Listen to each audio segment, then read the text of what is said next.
Hello പ്രിയപ്പെട്ടവരെ, എല്ലാവർക്കും നമസ്കാരം. നമ്മുടെ ബാങ്ക് റീകൺസിലിയേഷന്റെ രണ്ടാമത്തെ ക്ലാസ്സിലേക്ക് ഏവർക്കും ഒരിക്കൽ കൂടി സ്വാഗതം. ഇന്ന് നമ്മൾ കഴിഞ്ഞ ക്ലാസ്സിൽ ഒരു ബാങ്ക് റീകൺസിലിയേഷന്റെ സ്റ്റേറ്റ്മെന്റ് കൃത്യമായിട്ട് എങ്ങനെ അതിന് സൊല്യൂഷൻ കണ്ടെത്താം എന്നുള്ളത് ചെയ്തിട്ടുണ്ട്. മറ്റൊരു ക്വസ്റ്റ്യൻ ആയിട്ടാണ് ഇന്നത്തെ ക്ലാസ്സിൽ വന്നിരിക്കുന്നത്. ഈ ക്ലാസ്സിലുള്ള ക്വസ്റ്റ്യൻ ഞാൻ ഇവിടെ കാണിച്ചു തരും. നിങ്ങളത് കൃത്യമായിട്ട് ഫസ്റ്റ് തന്നെ എഴുതിയെടുക്കുക. അതിനുശേഷം ഞാൻ ഓരോ കാര്യം പറയുമ്പോഴും നോട്ടിലേക്ക് കൃത്യമായിട്ട് നോക്കുക. എന്നിട്ട് നമുക്ക് ഒരുമിച്ച് ഈ കണക്ക് ചെയ്ത് നോക്കാം. ഓക്കെ, ഇതാണ് ക്വസ്റ്റ്യൻ, എഴുതിയെടുത്തോളൂ. ക്വസ്റ്റ്യൻ നോക്ക്. Mister Jayaraj found that this cash book on 28/2/2018 as per cash book was different from that of passbook. Jayaraj എന്ന് പറയുന്ന ഒരു വ്യക്തിയുടെ കണക്കാണ് നമ്മൾ ചെയ്യാൻ പോകുന്നത്. ജയരാജിന്റെ കയ്യിലുള്ള ക്യാഷ് ബുക്കും അദ്ദേഹത്തിന്റെ പാസ്ബുക്കും തമ്മിൽ ഡിഫറെന്റ് എമൗണ്ട് അദ്ദേഹം കണ്ടെത്തി. ആ ഡിഫറെന്റ് ആവാനുള്ള കാരണങ്ങളാണ് ഇനി താഴോട്ട് പറയുന്നത്. നമ്മളോട് പറയാണ് prepare the statement explain the difference from the following. തന്നിരിക്കുന്ന ഈ ഐറ്റംസ് ഒക്കെ വെച്ചിട്ട് ആ ഡിഫറൻസ് നമുക്ക് സോൾവ് ചെയ്യണം, പരിഹരിക്കണം. ഒന്നാമത്തത്, അങ്ങനെ 5 ഉള്ളത്. ഒന്നാമത്തെ നോക്കൂ, bank balance as per cash book. Bank balance as per cash book ഇങ്ങനെ തന്നു കഴിഞ്ഞാൽ ബാങ്കിൽ എൻ്റെ കണക്ക് പ്രകാരം, അതായത് ഞാൻ എൻ്റെ കടയിൽ എഴുതി വെച്ച കണക്ക് പ്രകാരം എനിക്ക് ബാങ്കിൽ ഇത്ര എമൗണ്ട് അവിടെ വേണം എന്നാണ് ഇവിടെ പറയുന്നത്. നോക്ക്, 8,920 ആണ്. അപ്പൊ ഇങ്ങനെ തന്നു കഴിഞ്ഞാൽ നിങ്ങൾ എന്ത് ചെയ്യണം എന്ന് വെച്ചാൽ പെട്ടെന്ന് തന്നെ അത് വരച്ചു വെക്കുക. ഒരു എമൗണ്ട് കോളം ഇവിടെ കൊടുക്കുക, വേണമെങ്കിൽ 1 ഇവിടെ കൊടുക്കുക. ആ പെർട്ടിക്കുലേഴ്സ് ഒക്കെ നമ്മൾ ഇവിടെ എഴുതും. ഇവിടെ എമൗണ്ട്, ഇതൊരു ഇന്നർ കോളായിട്ട് നിങ്ങൾ കൂട്ടിയാൽ മതി. ഇതിന് വേണമെങ്കിൽ ഇങ്ങനെ കള്ളി വരക്കണമെന്നില്ല. അതായത് മെയിൻ എമൗണ്ടുകളൊക്കെ കാൽക്കുലേഷൻസ് ഒക്കെ നമ്മൾ ഇവിടെ ചെയ്യും, അതിനുശേഷം അപ്പുറം എഴുതും. ഇവിടെയാണ് നമ്മൾ കൂട്ടിയിടുക. ഇത് ഈ കോളം അനുസരിച്ചാണ് ആ ഡിഫറൻസ് നമുക്ക് ഇല്ലാതാക്കേണ്ടത്. ശരി, balance as per cash book ആണ് നമ്മൾ ഇവിടെ എഴുതാൻ പോകുന്നത്. Balance as per cash book, അതായത് നമ്മുടെ ക്യാഷ് ബുക്കിലെ ഡീറ്റെയിൽസ് അനുസരിച്ച് എൻ്റെ കയ്യിൽ ഇത്ര രൂപ ഉണ്ട്, അതായത് എൻ്റെ കണക്കനുസരിച്ച് എനിക്ക് ബാങ്കിൽ ഇത്ര പൈസ ഉണ്ട് എന്നാണ് ഈ പറഞ്ഞത്. ഓക്കെ, ഇനി അതുകൂടാതെ ഒരു 3-4 ട്രാൻസാക്ഷൻ ഇവിടെ തന്നിട്ടുണ്ട്. നമുക്ക് നോക്കാം.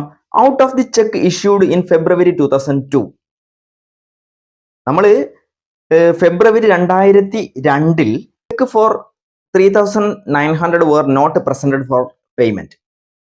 നമ്മൾ ഫെബ്രുവരിയിൽ ഒരു വ്യക്തിക്ക് ചെക്ക് കൊടുത്തിട്ടുണ്ട്. എത്രയാ? 3,900 ചെക്കാണ് കൊടുത്തത്. പക്ഷേ അദ്ദേഹം ബാങ്കിൽ അത് പ്രസന്റ് ചെയ്തിട്ടില്ല എന്ന് പറഞ്ഞു കഴിഞ്ഞാൽ അദ്ദേഹം ബാങ്കിൽ നിന്ന് ആ ക്യാഷ് ആക്കി മാറ്റിയിട്ടില്ല. ഓക്കെ, ഞാനൊരു വ്യക്തിക്ക് ഒരു ചെക്ക് കൊടുത്തപ്പോൾ ആ സ്പോട്ടിൽ തന്നെ ഞാൻ എന്ത് ചെയ്തിട്ടുണ്ട്?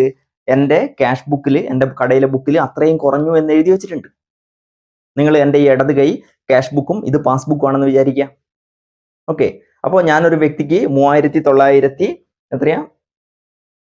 ഒരു വ്യക്തിക്ക് 3,900 രൂപ പേ ചെയ്യുമ്പോൾ 3,900 കുറച്ച് എഴുതിയിട്ടുണ്ടാവുമല്ലോ.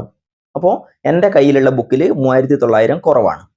എന്നാൽ ഇവിടെ അത് അത്ര കുറഞ്ഞിട്ടില്ല, ഇത് മുകളിലുള്ളത്. അപ്പോൾ നമ്മൾ പാസ്ബുക്കിനെ ബേസ് ചെയ്തിട്ട് അല്ല കണക്ക് ചെയ്യുന്നത്, ക്യാഷ് ബുക്കിനെ ബേസ് ചെയ്തിട്ടാണ്. അതായത് ക്യാഷ് ബുക്കിലാണ് ഇപ്പം ഞാൻ കുറച്ച് എഴുതിയത്, ഒരാൾക്ക് ചെക്ക് കൊടുത്ത പാട് ഞാൻ കുറച്ച് എഴുതിയത്. പക്ഷേ അദ്ദേഹം ബാങ്കിൽ ആ ചെക്ക് കൊണ്ടു കൊടുക്കുന്നത് വരെ ബാങ്കിൽ നിന്ന് അത്രയും എമൗണ്ട് കുറയില്ല.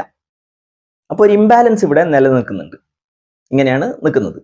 ഓക്കെ, അപ്പോൾ ഇങ്ങനെയുള്ള ഈ സംഗതിയെ നമുക്ക് വീണ്ടും ഒരുമിപ്പിക്കണമെങ്കിൽ, ഒരുപോലെ ആക്കണമെങ്കിൽ പാസ്ബുക്കിൽ കൂടുതലും ഇവിടെ 3,900 കുറവാണ്.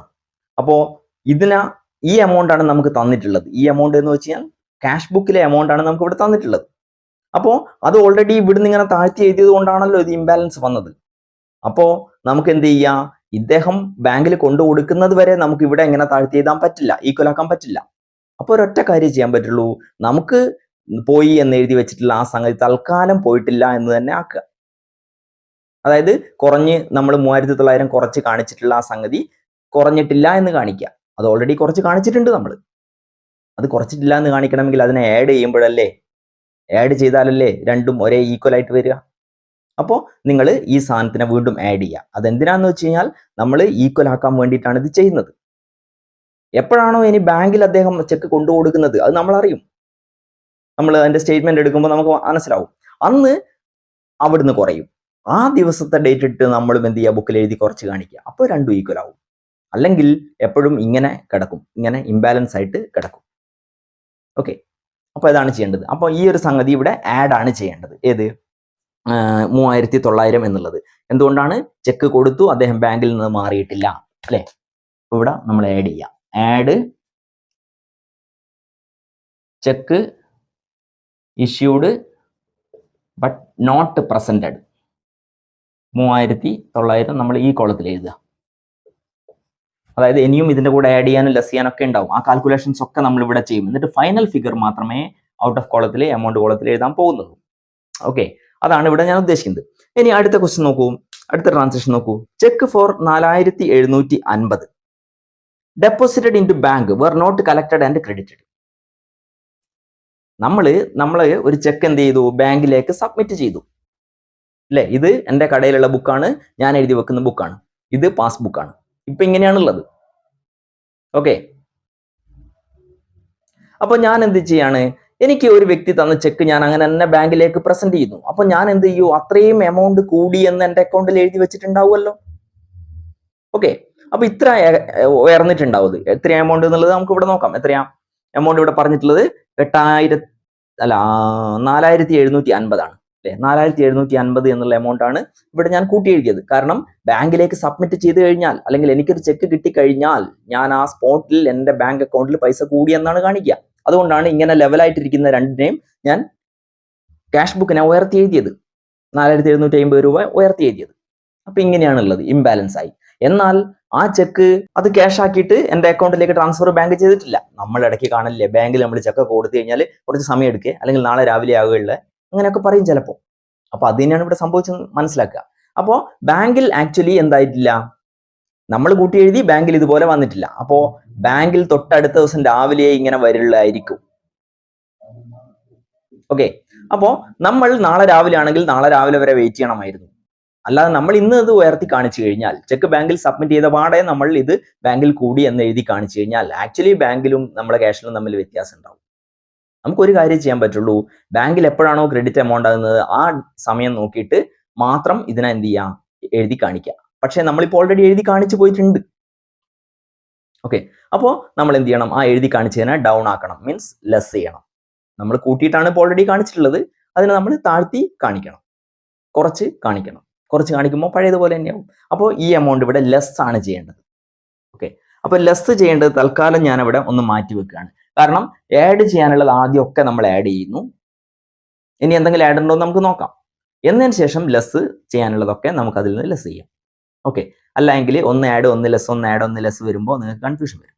അപ്പോൾ ഇത് ലെസ് ആണ്, 4750 ലെസ് ആണ് ചെയ്യേണ്ടത്. എന്തുകൊണ്ടാണെന്നുള്ളത് മനസ്സിലായല്ലോ, അവിടെ നിൽക്കട്ടെ.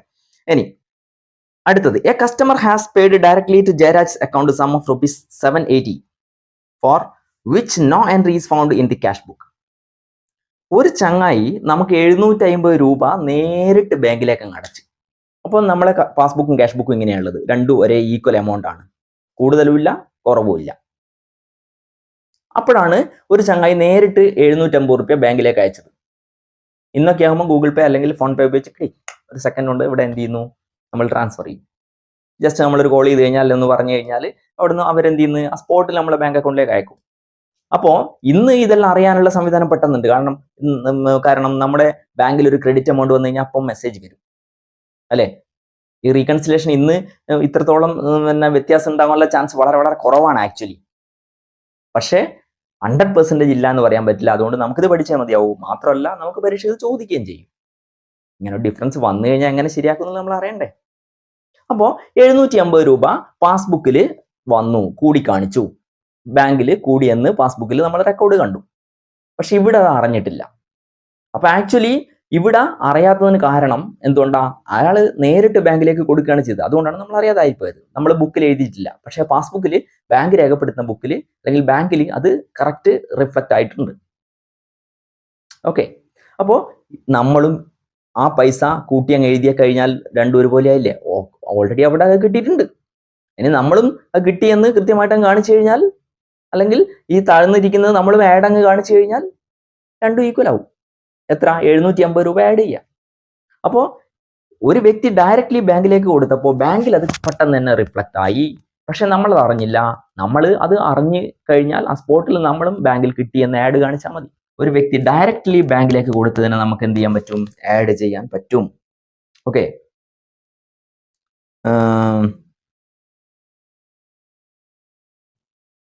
Customer paid directly.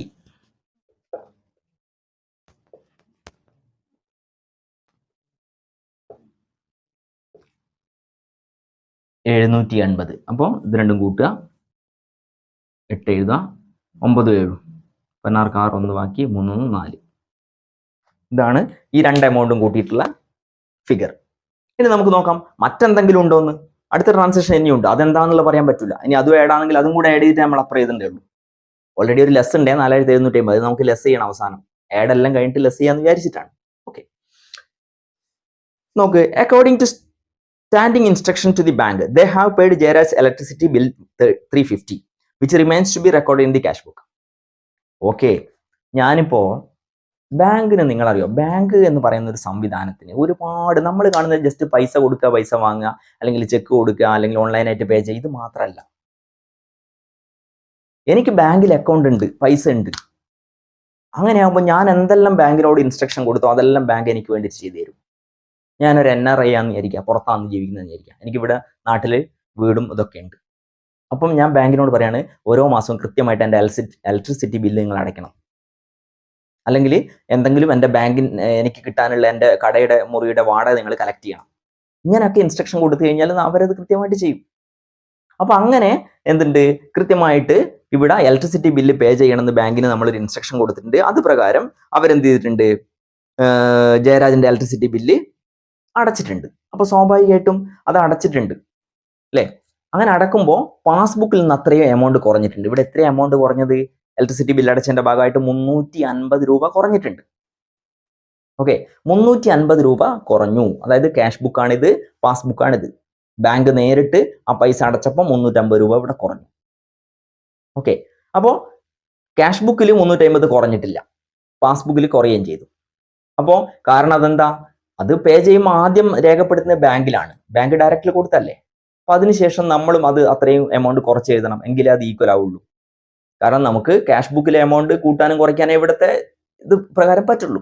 ഇതിൽ രേഖപ്പെടുത്തുന്നത്, പാസ്ബുക്കിൽ എപ്പോഴും രേഖപ്പെടുത്തുന്നത് ബാങ്കാണ്. ഓക്കെ, അപ്പോൾ ഇത് നമ്മൾ എന്ത് ചെയ്യുന്നു, അത്ര എമൗണ്ട് നമ്മളും ഇവിടെ ലെസ് ചെയ്യുന്നു. അതായത് 350 രൂപ ഇലക്ട്രിസിറ്റി ബില്ല് എന്ന് പറഞ്ഞിട്ട് നമ്മൾ ലെസ് ചെയ്യുന്നു. അപ്പോൾ ഇപ്പൊ രണ്ടെണ്ണം വന്നു. ഒരു ഇലക്ട്രിസിറ്റി ബില്ല് 350 രൂപയുടെ ലെസ് ചെയ്യേണ്ടത് വന്നു.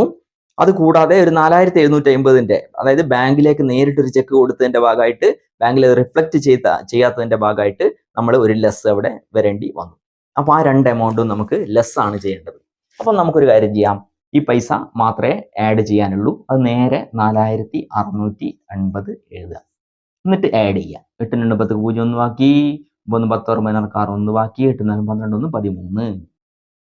ഇതാണ് ടോട്ടൽ ആഡ് എമൗണ്ട്. ഇനി ആ പറഞ്ഞ രണ്ട് ലെസ്സും നമുക്ക് എഴുതണം.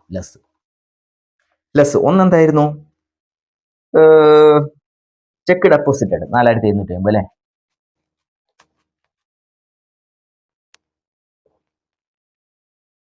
$4750. ഇതിൻ്റെ അകത്ത് നിന്ന് ഇത് ലെസ് ചെയ്യണം. മാത്രമല്ല ഇനി ഒന്നും കൂടെ ലെസ് ചെയ്യാനുണ്ട്. അപ്പോൾ ഇത് രണ്ടും കൂടെ അങ്ങ് ലെസ് ചെയ്യണം. അതിൽ ഇനി ഒരു 350 ഉണ്ട് അല്ലേ, അതും കൂടെ നമുക്ക് ലെസ് ചെയ്യണം. ഇലക്ട്രിസിറ്റി ചാർജ്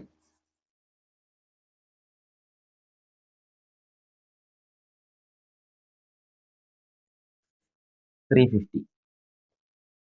അപ്പോൾ ഇത് രണ്ടും ഇതിൽ നിന്ന് കുറയ്ക്കണം. അതുകൊണ്ട് നമ്മൾ എന്ത് ചെയ്യുക, രണ്ടും കൂട്ടിയിട്ട് ഇവിടെ എഴുതുക, എന്നിട്ട് ആ ടോട്ടൽ അങ്ങ് കുറച്ച് കഴിഞ്ഞാൽ മതിയല്ലോ. അല്ലാതെ ഇതിൽ നിന്ന് ഇത് കുറച്ച് പിന്നെ ഇതിൽ നിന്ന് ഇത് കുറച്ച് അങ്ങനെ ചെയ്യേണ്ട കാര്യമില്ല. ഇത് രണ്ടും കുറച്ചാൽ മതി. അപ്പോൾ ഇത് രണ്ടും കുറയ്ക്കണമെങ്കിൽ ആദ്യം നമ്മൾ ഇത് കൂട്ടിയിടുക. 5 10 0 1 ബാക്കി 7 3 10 1 11 1 4 1 5 5 100. ഓക്കെ, 5 100 എന്ന് ഇവിടെ എഴുതും. ഇനി ഇതിൽ നിന്ന് ഇത് ലെസ് ചെയ്ത് കഴിഞ്ഞാൽ നമുക്ക് 8 500 എന്ന ആൻസർ കിട്ടും. അപ്പോൾ ഇതാണ് കറക്റ്റ് എന്ത് ബാലൻസ് ആസ് പെർ പാസ്ബുക്ക് എന്ന് പറയുന്ന എമൗണ്ട്. പാസ്ബുക്കിൽ ഇത്രയാണ് ഉള്ളത്, ബാലൻസ് ഇൻ പാസ്ബുക്ക്. ഓക്കെ, അപ്പോൾ ആദ്യം ക്യാഷ് ബുക്കിലെ എമൗണ്ട് ആണ് നമുക്ക് ഇവിടെ തന്നത്. അതിനുശേഷം 2-3 ഐറ്റംസ് പറഞ്ഞു. ഇതൊന്നും കൃത്യമായിട്ട് അവിടെ ഇവിടെ രേഖപ്പെടുത്താതെ നിലനിൽക്കുന്നുണ്ട്. അപ്പോൾ അതെന്തൊക്കെയാണ് സംഭവം, അതിനനുസരിച്ച് നമ്മൾ അതൊക്കെ ക്യാരി ഔട്ട് ചെയ്തു. അതിനുശേഷം നമുക്ക് അവസാനം ഒരു ഫിഗർ കിട്ടി. അപ്പോൾ ഇത് പാസ്ബുക്കിലെ എമൗണ്ട് ആണ്, ഇത് ക്യാഷ് ബുക്കിലെ എമൗണ്ട്, സോറി ഇത് ക്യാഷ് ബുക്കിലെ എമൗണ്ട് ആണ്, ഇത് പാസ്ബുക്കിലെ എമൗണ്ട് ആണ്. ഓക്കെ, അപ്പോൾ കറക്റ്റ് എമൗണ്ട് എന്ന് പറയുന്നത് ഇതാണെന്നാണ് പറയുന്നത്. ഏതല്ല, ഇതല്ല. അപ്പോൾ ഇതാണ് സംഭവം എന്ന് വെച്ച് കഴിഞ്ഞാൽ നമ്മളെ ക്യാഷ് ബുക്ക് പ്രകാരം ഇത്രയാണ് ഇപ്പോൾ ഉള്ള എമൗണ്ട്. അപ്പോൾ ഇത് തന്നെയായിരിക്കും എവിടെയും വന്നിട്ടുണ്ടാകുക, പാസ്ബുക്കിലും വന്നിട്ടുണ്ടാകുക. അതാണ് ആ പറഞ്ഞതിന്റെ മീനിങ്. ഇത് മനസ്സിലായിട്ടുണ്ടാവും വിചാരിക്കുന്നത്. ഒന്നുകൂടി നന്നായിട്ട് ശ്രദ്ധിച്ച് എഴുതിയെടുത്തു കഴിഞ്ഞാൽ, ശ്രദ്ധിച്ചുകൊണ്ട് കേട്ട് കഴിഞ്ഞാൽ നിങ്ങൾക്ക് കൃത്യമായിട്ട് കാര്യങ്ങൾ മനസ്സിലാവും. ഓക്കെ, അപ്പോൾ ഈ ക്ലാസ് നമ്മൾ ഇവിടെ സ്റ്റോപ്പ് ചെയ്യാണ്. എല്ലാവർക്കും മനസ്സിലായിട്ടുണ്ടെന്ന് വിചാരിക്കുന്നു. ഇത് റിപ്പീറ്റ് നിങ്ങൾ ചെയ്തു നോക്കുക. അതുവരേക്കും അടുത്ത ക്ലാസ്സിൽ കാണുന്നവരേക്കും എല്ലാവർക്കും വീണ്ടും ഗുഡ് ബൈ.